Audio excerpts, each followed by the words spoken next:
being picked on and stuff like that and made fun of. I was always small.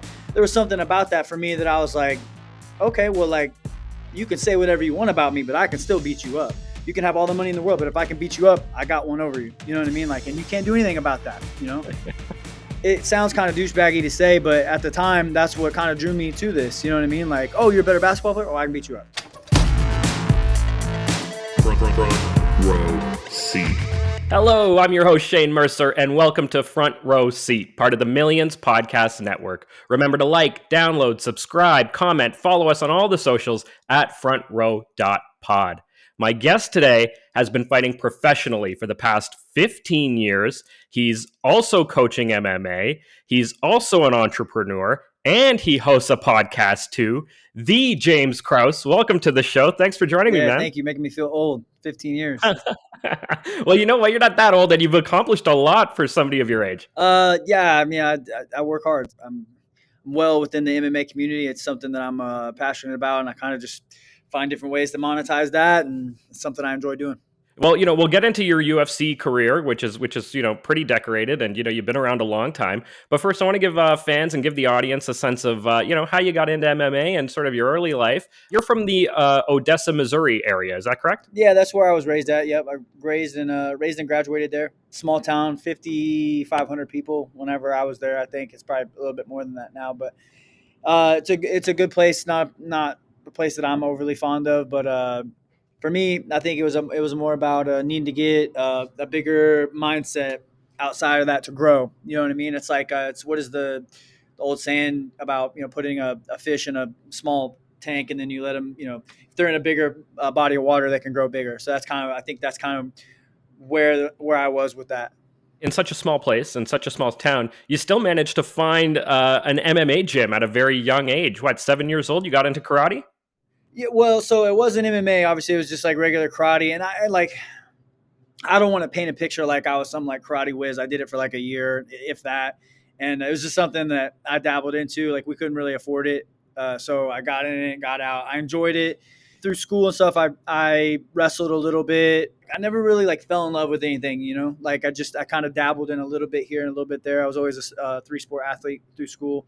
I did baseball, football, and then either basketball or I wrestled a little bit, depending on the year. So, but yeah, I never really fell in love with anything. I didn't find MMA until I was in college. So I don't want to make it seem like I was some karate kid or anything like that because I really wasn't. I just dabbled into it. I started it and didn't last long. Like I said, we couldn't afford it, and this is something I tried and I enjoyed it. I liked it. And then you also mentioned, wrestling. You had a bit of a wrestling background. You wrestled in high school? Yeah, I sucked. I wasn't any good. Like, once again, I don't want to paint this picture like I had this like crazy upbringing that was bred to fight. No, I wasn't, man. I wrestled 2 years. I got hurt both years. Didn't finish the season. 500 record probably if I was lucky. I sucked at it. So I think I was just a scrappy kid that liked to work hard. You know what I mean? Like I enjoyed the process of getting better. You know what I mean? Of being in those little fights, if you will. You know what I mean? Like just those little dog fights. And I didn't mind that. I didn't mind getting my hands dirty and getting in there and mixing it up. Karate at 7, wrestling in high school. I suppose it was sort of fairly easy for you to kind of gravitate towards MMA at the age of 19 or early 20s. Yeah, I think I fell in love with the sport of MMA as a fan first. I remember renting UFC 1 in 93 when it was out in the video stores. Like the kids nowadays, they don't know what these are, but they had stores that had movies and stuff like this. So UFC 1 came out. I rented it and I rented it over and over and over. I rented all of those, right? Like they had a couple like best knockouts, UFC 1, 2, 3, and I was 7, 8 years old, I think, whenever those were starting to come out. And I always rented those, watched them, and I fell in love with the sport as a fan. Not until later, obviously, as being an 8-year-old, that is, there was no MMA. There was no MMA classes or anything like that around then. So I was just a fan of it. Later, I fell in love with the sport again, and I just kind of gravitated towards it and started training, and man, it really just snowballed really fast. Something I fell in love with, and I was good at it. I think one of the things that a lot of people don't understand is like if you're a basketball player, if you're 5'4", it doesn't matter how good you are. You know what I mean? Like you're probably not going to cut it. If you're always small, you're probably not going to be a linebacker. You know what I mean? Like, but in MMA, there's weight classes for a reason, you know? So I was small. I graduated high school at 5'8", 155 pounds. You know, I'm 6'2", 195 now. So yeah, well, like in freshman year, I was like 93 pounds. I was under the 103-pound wrestling limit. I was always small in high school, you know, so I was never great at those sports. I always worked hard, and you know, I got the weird like hustle awards and you know some defensive players. I got a team MVP here and there, but like I was never physically. I didn't have what it took to be the best, you know. And but when you go to MMA, you have weight classes, you have experience, and that all mattered. You know what I mean? That made a difference. Somebody 3 fights or less, you're probably going to fight somebody 3 fights or less, or similar to it. You know what I mean? Like, to whereas in basketball, I would my first year in or wrestling, I would go in and I would get mauled by some kid that had been wrestling his whole life. You know, so it's just I like that with MMA. You know what I mean? It's you can beat somebody physically, you can beat somebody technically, you can beat them mentally. There's many different ways to win. And I'm a big chess player, so it's kind of like the closest thing to human chess you can play. Talk to me about how you made that decision to go from, I'm just going to train in MMA to, I'm competing. Yeah, it wasn't even like that at all. I fought my first fight was about 2 weeks, if that, after I started training. That's just how it was back then. It wasn't. Keep in mind, this is 15 years ago. The sport's changed so much Yeah. since. But like, if you trained MMA, you fought. Where I'm from, you know what I mean? Like, it wasn't training. You just fought every day. Like our practice was fighting. Like we sparred and grappled every day. So we just went and we fought. That's just how it was. You know what I mean? Like it's different now, but back then it was just if you trained MMA, you fought. You know, so the first fight opportunity that came to me was 2 weeks later, if that. Wow. Yeah, and so I did that, and I really fell in love with the sport. You know, it was scared the shit out of me, but there was something about it that I gravitated towards, and I really liked it. It's been so much more than a sport to me, you know, since then, obviously. But yeah, that's just what you did back then. You just fought, you know. And when you first started training, were you still in Odessa, or had you sort of moved on, from at that stage? Yeah, I was in Odessa. I was driving about 45, 50 minutes from Odessa to Lee Summit, which is where I live now, where my gym is now. I'm literally sitting here right now. I was driving 45, 50 minutes to practice every day, if not twice a day. Right. Okay. So, real commitment there. Yeah, I mean, yeah, I would say so. Yeah.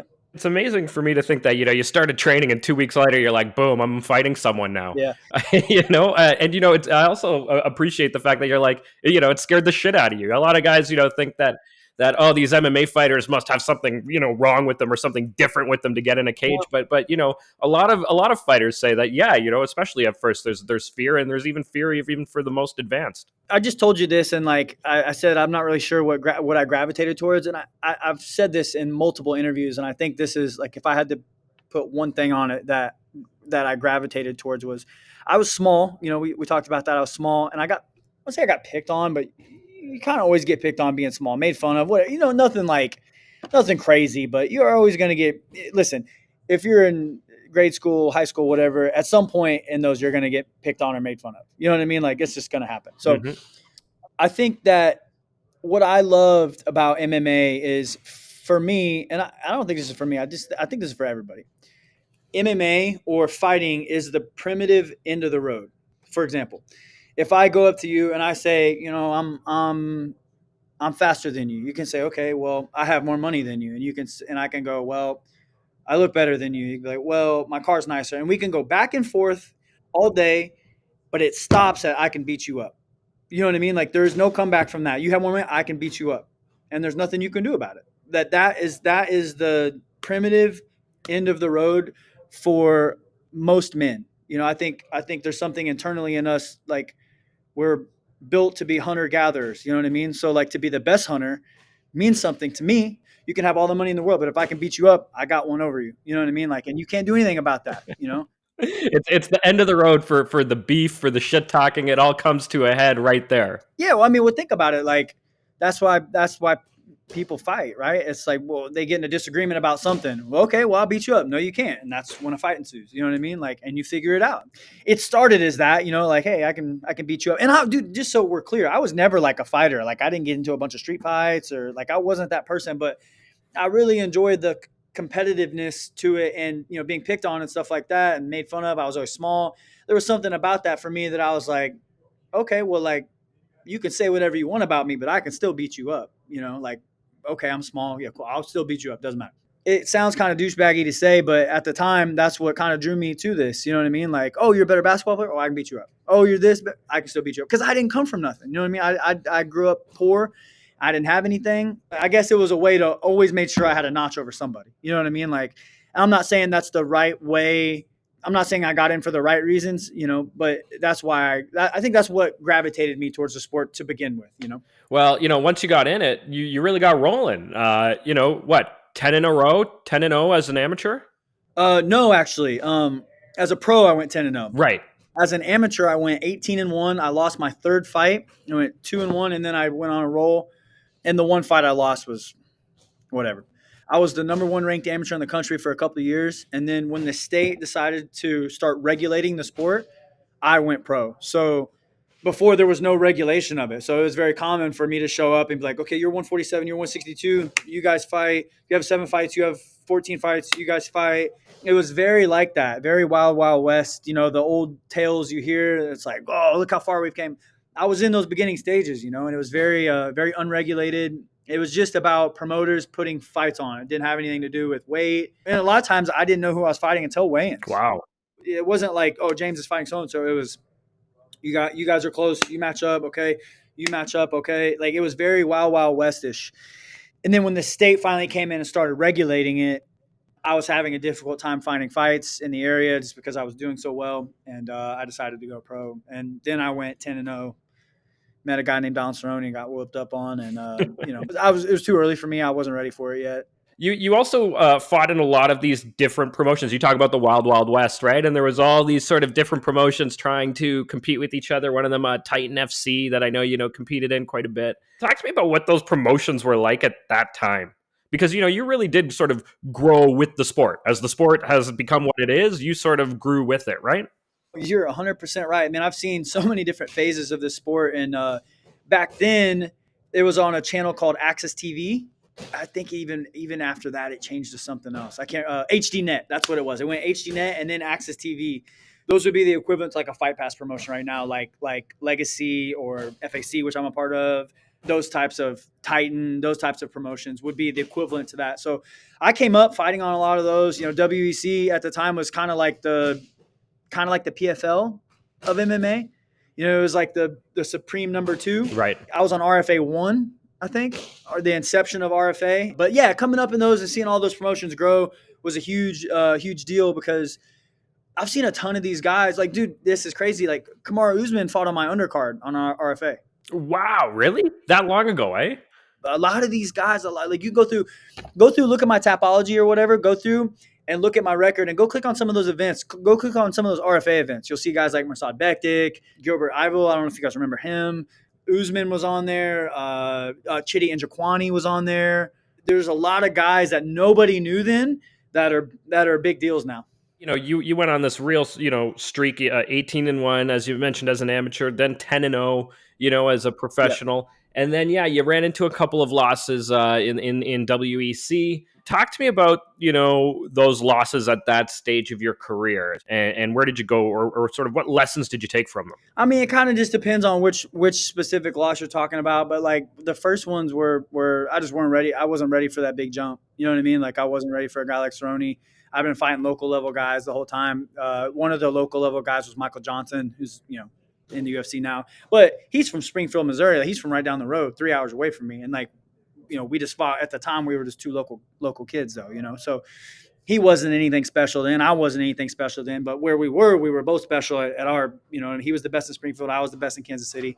And, we fought each other, but really I was just fighting local level guys, and he was a local level guy at the time. And I was too, that's not a knock on him. We were both local level guys. And, I got pushed into that WEC because I was undefeated. They needed a last minute replacement for him. I got pushed into that fight, not unwilling by any means, but I just wasn't ready for it, and then Ricardo Lamas right after that. I just wasn't ready for these guys. I hadn't seen that next level. There was a huge gap of the level that I had been a part of, and I wasn't ready to take on those guys yet. And then I think after I went on tough and lost, that was kind of a wake up call for me, because I kind of wanted to quit. This is like really the only time I've ever quit the sport. And if you've been doing the sport long enough, you probably quit at least once or twice. But I wasn't. I hated the swings. I call it the emotional roller coaster. So, but I came back and I realized like, man, I'm gonna give this one more. I'm gonna give this one more shot, one more run. And I started changing the way I fight, being a little different, and it really paid off for me. I'm glad I did that. I also noticed when I was scrolling your Tapology there in September 2011, you fought like twice, less than 2 weeks apart. If you look at Trindade and Joe Jordan, I think that was only 2 weeks as well. And those were both pretty high level fights. Trindade was like 8-0 with 7 first round knockouts, was supposed to be Anderson Silva's main training partner. He was supposed to be the boogeyman. I remember knocking him out in like 20 seconds on RFA. And then they needed a short notice replacement for a co-main event on RFA, and I fought Joe Jordan, which was a UFC vet, had like 70 or 80 fights or something like that. I fought him like 2 or 3 weeks Yeah, later. yeah, that one's 28 days apart. Those two guys, 28 days Okay. apart. Yeah, the other ones, two in 2011, just 13 days apart. But as you said, that's just what you did, eh? Fighters fight. That's just what we did, bro. It wasn't a big deal. Like, the Giles deal where I took that fight on 24 hours notice. Like, I didn't think that was going to be a big deal. I didn't, because that's just what, dude. That's just what I grew up doing. You know what I mean? Like, in the sport, it was not a big deal to do that. And like I said, I fought twice in one night. I fought 3 times in 3 days before. It's just how I was brought up in this game. And I know it's changed since, but it's what we did. It's just how it went, eh? Do you think maybe like, and I'm just sort of guessing here, but do you think maybe you sort of, as you mentioned, kind of being a bit of a smaller guy initially and, sort of having to kind of just regularly maybe grind harder and work harder, that kind of, would have been some of the motivation and kind of give you that confidence to fight multiple times in a week or 2 weeks? I don't think the size played into, like, as far as confidence goes. Man, the only thing keeps coming to my head is like, that's just what we did. It wasn't a big deal. You know what I mean? Like, it's like looking at it now, it's like, dude, these guys, this is crazy. Like, this is stupid. But that's because nobody does it anymore. But like, it was not uncommon to do that, not just for me, but for everybody. Like, that's just what we did. I would show up to fights, and I mean, I can't tell you. I would say 50% of my amateur fights were taken the day of the fight. Like, I showed up with a bag and said, hey, I'll fight somebody if they pull out, or if a fight drops. That's 50% of my amateur fights were set up like that. And I had probably 20 something amateur fights. Wow. Yeah, it was just what we did. It wasn't crazy. It wasn't uncommon. It was just fighters fight, man. Like, and we were fighting anyway, so there was no camps back then. There was no train camps. There was no training. We just fought every day. So it was like, okay, we fought yesterday. What's the difference? Now I'm just locked in this cage with another dude, and I'm not, I'm trying to knock him out instead of, you know what I mean? Like, it wasn't a big deal. Like, the guys that I was fighting, I'll be honest, they sucked. You know what I mean? Like, they weren't good. Like, they weren't good. They didn't know any. None of us knew anything. And I knew a little bit of jiu-jitsu. Imagine like a 2 or 3 stripe white belt, or maybe a 4 stripe white belt. Like, let's say, imagine a 4 stripe white belt rolling with somebody that's never done jiu-jitsu ever. That's what I was doing. Right. You know what I mean? Like, it was just unfair at times because none of these other guys were doing jiu-jitsu. And I got super lucky because I had a 3-time world champion that lived, I don't even know how the hell he ended up here, but he lived down the street. He taught one of my good friends who then taught me. And I just got lucky. I was ahead of the game because I learned jiu-jitsu before everybody in Kansas City early on. After that, RFA days and stuff like that, I think the difference was, I think I was really the first person in Kansas City to be like, this is going to be my full-time job. I'm going to do this twice a day, every day. I think I was the first person to do that. I was at a time too where, it was called mixed martial arts, but most people had like a foundational style and they kind of just stuck to that. And, they weren't trying to learn every aspect of the game. Everybody was a specialist back then. There was no well-roundedness. The most well-rounded guy you would get would be like a wrestler that hit hard. Right. I just tricked those guys into taking me down. You know what I mean? Like, so easy. I don't know. I think I had like 20 amateur MMA fights. I think I won 18 or 19 by triangle from my back. Wow. That's what I'm saying. A 4-stripe white belt rolling with people that had never done jiu-jitsu. Like, these guys were literally digging one underhook and giving me you know what I mean? Like, giving me the triangle. It's just, it wasn't that I was good. It was just everybody else was just so bad because they didn't know what they were doing. Right. Well, things have evolved a lot since then. And, obviously the UFC has grown to incredible heights since that time. When did you know that, I want to go to the UFC, I'm going to the UFC, and you knew you were on that kind of a path? I think there's a gap here that needs to be mentioned. Like, I think I always knew that I would be there, I trained every day. I was going through RFA. I was going through Titan. I was beating these guys up on HDNet, Access TV. I was on televised events now, right? Like, so I was becoming a much bigger deal. Yeah. Hey, there's this kid over here. He's not in the UFC, but he's knocking on the door. And we see that all the time now. If you're a big fan of MMA, it's very apparent who's on their way. You know what I mean? Like you see, and I was in that point. But I think where it really became tangible to me, like it became a real thing because I just didn't have any training partners that were in the UFC. And then Tim Elliott comes along, he gets signed. And now I had somebody that like every day, there was a guy named Rob Kimmons. He had fought in the UFC and he had gotten cut. And I helped him. We trained together. But there was nobody for like a year or two. There was nobody that I could really touch and be a part of that was in the UFC, right? So I knew I would be there, but it just seemed so far away. Fast forward, Tim Elliott gets signed, and now I have this tangible thing that I could grab, and I trained with this guy every day. So it became real to me. And then now we had our foot in the door because, like Tim Elliott's there. He just had this crazy fight with John Dotson. And now James is his training partner. Like, that's how it kind of gets rolling. And now we have 20 guys in there, so it's a lot easier to get somebody else in. The more guys you have, the easier it is to get somebody else in. Right. I would say I knew around those Titan RFA days, I knew I wanted to be there, but it really became tangible for me. And when I went there to his fight week, I was like, shit, these guys aren't any better than me. You know what I mean? Like, these are normal people. Like, I watch these guys hit Pat. This guy's not better than me. He's here. This guy's not better. I watch these fights. These guys are not better than me. All right. So then that brings you to, your very first UFC fight. Looks like June 2013, Sam Stout. Take me back to that night, that walkout, that very first UFC event. There's actually, it gives me chills to this day. There's actually on my YouTube channel, I don't post a ton on it. If you go back, there's actually a GoPro video of the walkout. And it was in front of like 30,000 people or something like that in Canada, in Sam Stout's backyard. I took it on short notice. And at the time, this dude was the boogeyman. You know what I mean? Like, this dude was murking everybody.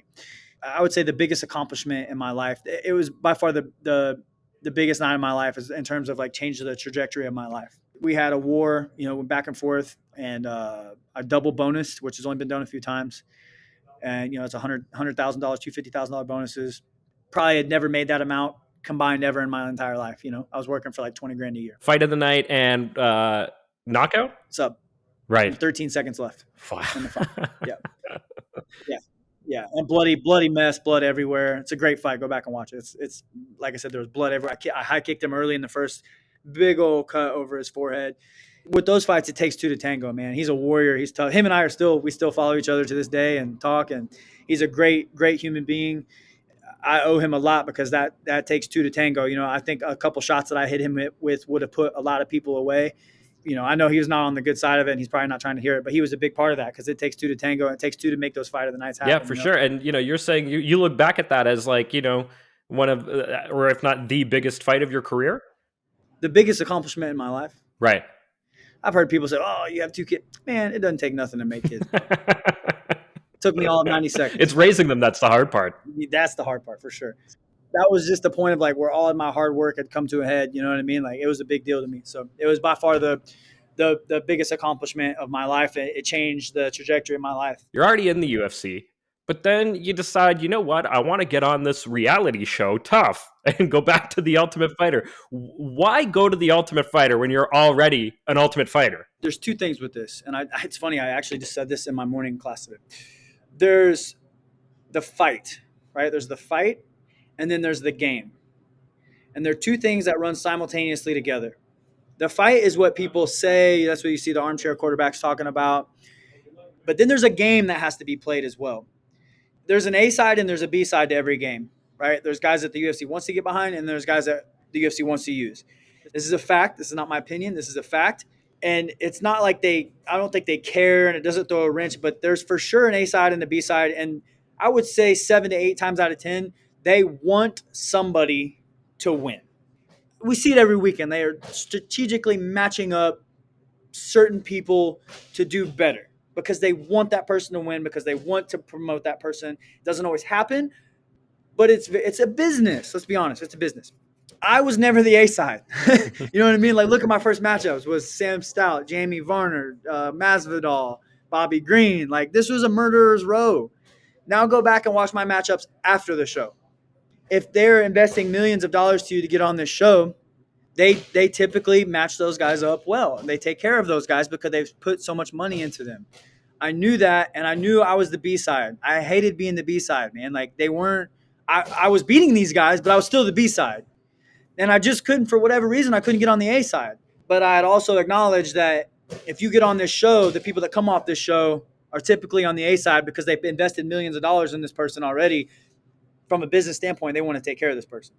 I knew that, so I figured I would take a risk, and it really paid off for me. Look at the fights that I had before, and then look at the fights after. All of this, though, really so was to go back to try to go from the B side to the A side. It's about better matchups. Like, I had my first 4 fights in the UFC, I think, were Stout, Green, Varner, Masvidal. Yeah. It was a tough lineup. A tough lineup. And, like, dude, you can interchange any of those. Like, those guys are tough. It's hard to beat all 4 of those guys on every night. You know what I mean? Like, I beat 2 of the 4. But then when you fast forward to past that, I was getting much better matchups, getting promoted more, pushed more. It was a better business move, in my opinion. Well, and it worked out for you because you say you got these better matchups and you capitalized on them. You strung together from 2015 to 2019 1, 2, 3, 4, 5, 6 wins in a row over the course of 4 years. I mean, that's a hot streak. It also gave me time to develop too, to get better. You know what I mean? Like, that's the big thing, is developing and getting better while you're there, not just like, because I feel like that's a big problem is guys, they get there and then they don't get any better. You know what I mean? But you got to continue to develop and get better while you're there. Right. You go on this streak, and then you hit Trevin Giles there, and you said you took that on 24 hours notice, really short notice fight. At middleweight, out of my weight class. Out of your weight class too. Why did you take it then? Short notice, out of your weight class. I got a huge contract bump. I renegotiated my contract, pretty much doubled my pay, and I thought I could beat him. You go back and watch the fight and tell me I lost the fight. It was that close, eh? I don't give a shit. Like, I feel like I took 1 and 3, pretty clear as day. But it is what it is. Right. Move on. And then so that was February 2020, and then your last fight, Claudio Silva, back in October 2020. So a year and a half, almost 2 years ago, you get the W there. Also on 1 day's notice. 12. Oh, 12 days notice. So another short turnaround there. But you haven't fought again since. Are you sort of just focusing more on coaching? Are you done with the octagon? Where are we at? The tough part about this sport is, like, these guys need to realize that this all comes to an end for all of us, right? The competitor comes to an end.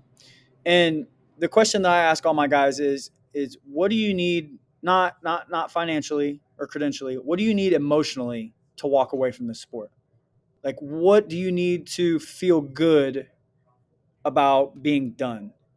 And I think every athlete needs to answer that question to some degree, because what you see is people that continue to fight that shouldn't. They don't have it in them anymore, and they're fighting for the wrong reasons, money. They're chasing what I call the white rabbit, to where it's almost like a drug addiction, to where they're, it's essentially what it is. They're addicted to dopamine. You know what I mean? Like, it just is what it is. I knew what I needed. I needed 3 things from this sport to be able to walk away from it. I needed to go out on a win. I needed to go out on my terms, not the UFC's, and I wanted to become financially free from the sport. As it sits right now, all 3 of those things are a hard green check mark. I got them all. I'm good to go. And if I were to fight again, I would put those things at risk. And for me, it doesn't really make sense. Now, if you ask me, James, will you ever fight again? I would say probably not, but it's not for sure. You know what I mean? Like, I'm not going to tell you that I'm for sure done, but because if somebody comes up and offers me X amount of money to fight the right person, yeah, I'll do it. No problem. But I will say this, I'm not actively looking to fight. You know what I mean? So take that for where it is. I'm not actively looking for a fight. I'm not actively looking for opponents. But if the right fight, the perfect scenario came up, I would entertain it. All right. So, not totally closing the door on it, but sort of not exactly, keeping a foot on the other side either. I'll say this. I don't have any plans to fight again. That doesn't mean it won't happen, though. Yeah. I train every day, so it's not like I'm out of shape or anything like that. I train with these guys every day, and I'm coaching. We have over 20 guys in the UFC, so it's like even if I did say, yeah, I'm going to continue fighting, like, when the hell would I have time? You know what I mean? Like, I coach 20 guys in the UFC, so it's not easy. Here's a guy that you've been training with who's really on the come up. Bryce Yeah, Thug Nasty Mitchell over here. right. Yeah, An animal. what's it like training with a guy like this who has a ton of potential from everything we've seen from him in the UFC so far? This dude's incredible, man. He's got just his pressure is insane. He's got an endless gas tank. There's some guys that are like you can watch, you can see what they do, and then there's some guys where you can't really appreciate them until you feel them. And he's a guy that is like you watch him, you're like, I just don't see it. But then when you feel him, you're like, oh, I get it now. Like I understand. And now I see it. I see where he breaks. His pressure is just relentless. He doesn't get tired. His jiu-jitsu's nasty. He's strong. Uh, he's always in your face. He's gonna make you fight him. And he's a lot. He's a lot to deal with. You got to be very skilled to be able to deal with him. And he's fun to watch, man. I really enjoyed working with him. This dude, we were gonna train together, right? It's like an open mat to where there's everybody's there. We usually roll 10 rounds and be done. This dude, he just pretty much said, hey, you and I are gonna train this entire day. We did like I don't even know how we trained for 2 hours straight together. Oh, that's awesome. And he's quite the personality too. We've seen him on the Millions watch parties before. He's hosted watch parties for UFC events, which is pretty cool. We could talk a little bit more about that in a sec. But first, I would just want to get a little quote here that I found about you and coaching. Something along the lines of rather than actually fight for a title at this stage of your career, you would rather coach a fighter who's going for a title or coach a champion. Yeah, I've never had a desire to be a world champion. You can't find an interview with me saying that I'm going to be a world champion. I've never said that. Yeah, just not something that you were ever really that interested in. It's a super unpopular opinion. It pisses a lot of people off for whatever reason, but it's just not something I've ever cared about. But I do want to coach a world champion. I got one July 30th, Brandon Moreno. Yeah, I'm excited for that. that's really cool. I mean, what is it about coaching, that sort of gets the juices flowing more, or at least wanting you to coach a champion? I think I've just been doing this for so long. Like I don't get a lot of fulfillment out of winning a fight anymore. Like if you watch me win, I don't get excited. I just expect, I expect to win. But I think being a part of even a small part of somebody's process, right? Their process of success or failure. After every win or loss, there's probably a 30-second period to where the person in front of you can't hide any emotion. It's 100% genuine, raw, and real. Whether it be win or loss, you get to see inside that person's soul 100% transparent for 30 seconds. 30 seconds. Have you ever seen Batman where the Joker and the Batman are in the interrogation room and he's like, it's intimate when you stab somebody, and I've seen him in their final moments. He's like, I don't know your friends better than you do. Do you want to know which ones are cowards and which ones aren't? It's kind of the same thing. So like I feel like I get to see a raw, real moment that maybe that person's parents or significant other or whatever has never seen of that person, because there's a certain level of rawness and realness, and you can't see it on TV. You have to be here. You have to be here. And I don't take that lightly. You know what I mean? Like that means a lot to me that person has allowed me to see their transparent self, good or bad. And I don't take that lightly. And that means a lot to me. And it's really cool to be a part of that, to see somebody that comes from nothing change their life and, have that raw, real, the best example I can give you is watch Kevin Croom's UFC debut against Roosevelt Roberts. Ends up winning by submission in like 30 seconds. Had no business winning that fight at all. And there's like a 30-second period of just where him and I won't even say a word. We just look at each other like, but we were saying everything, the emotion said it all. We didn't need to say a word to each other. You know what I mean? It's crazy. I don't take that stuff lightly. I get chills even talking about it. So you're running a gym now, right? Glory MMA and Fitness, Yep. and that's in Lee Summit, Missouri, right? We have one in Lee Summit, which is the one I'm at right now. We have one in Overland Park, Kansas, and one in North Kansas City. It's like a 40-minute triangle. Right. What's it like owning a business now, right? Because you're not just coach, you're business owner, and that comes with a whole lot of other set of responsibilities and stresses as well.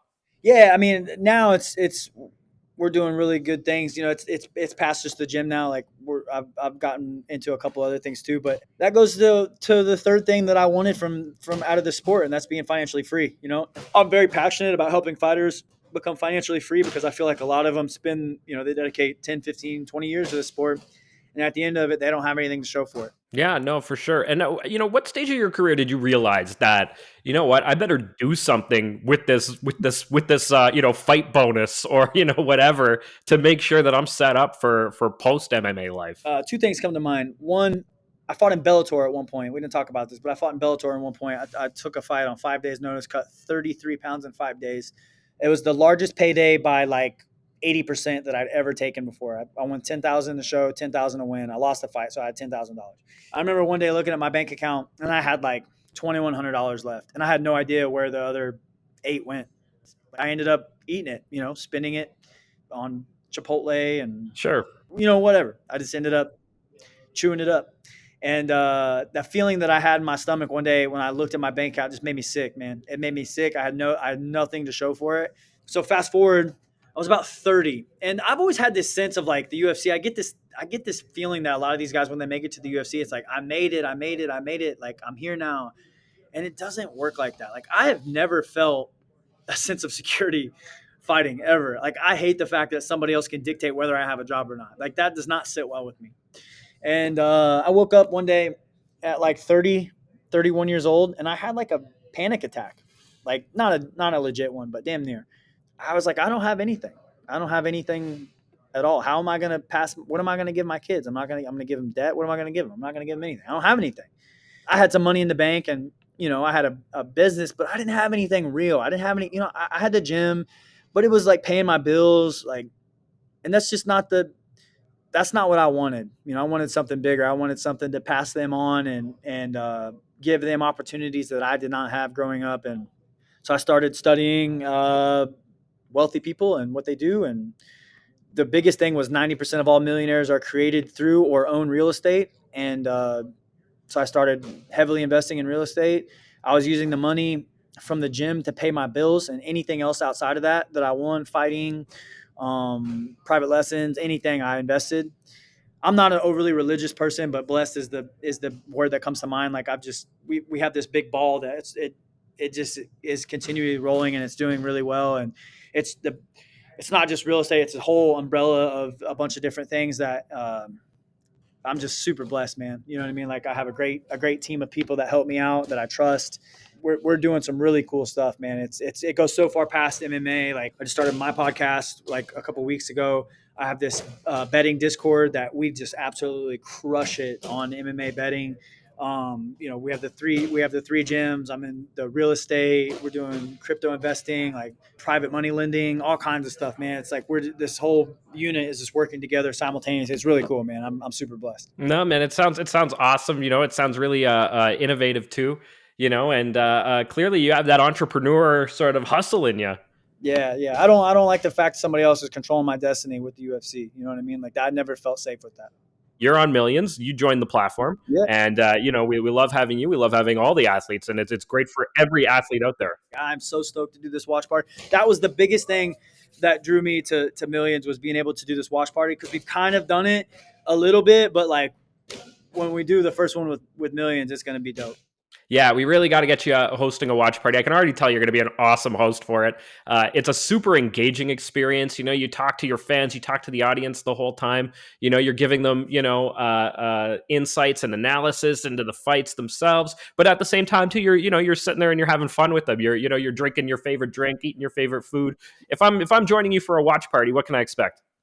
Man, if we're doing a watch party at my house, I'll probably have a couple other guys over. We usually have like 5 or 10 people over.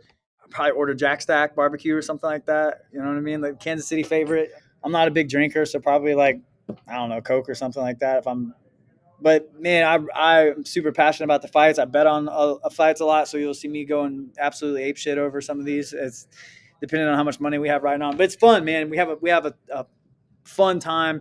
It's a great experience, and like I would love to be able to interact with the fans as we do that. I think that's an awesome feature about that, is not just be there, but also have this huge experience is the word that comes to mind. This experience where everybody can watch them with me, and it'd be cool. Who would be the ideal sponsor for a James Krause watch party?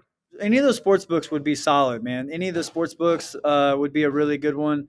I like to always partner with like local people. So like Jack Stack Barbecue would be cool. I'm a big Coca-Cola fan. Any of the like the big sports books would be really cool. Like Caesars, MGM, any of those. William Hill would be a good one. Cool, man. Well, anything else that you want to mention before we say goodbye? Any shout outs? Anything you want to bring up? Thank you guys a ton for having me on. I really appreciate it. I think the concept that you guys are doing is amazing. I'm super stoked to get that first watch party under my belt. All right, man. Take it easy. Thanks for joining me. Thank you so much for joining me in the front row seat with the James Krause. Once again, I'm your host, Shane Mercer, and this podcast is presented by Millions.co. If you want to support and interact with James, visit Millions.co to ask him anything and join him for exclusive live events like a Millions watch party. You can also find Front Row Seat on Millions to shop our merchandise. Don't forget to subscribe to this podcast on YouTube and follow us on all the socials at frontrow.pod. We'll see you next week with our next special guest as we dive deep and give you the front row seat. Front row seat.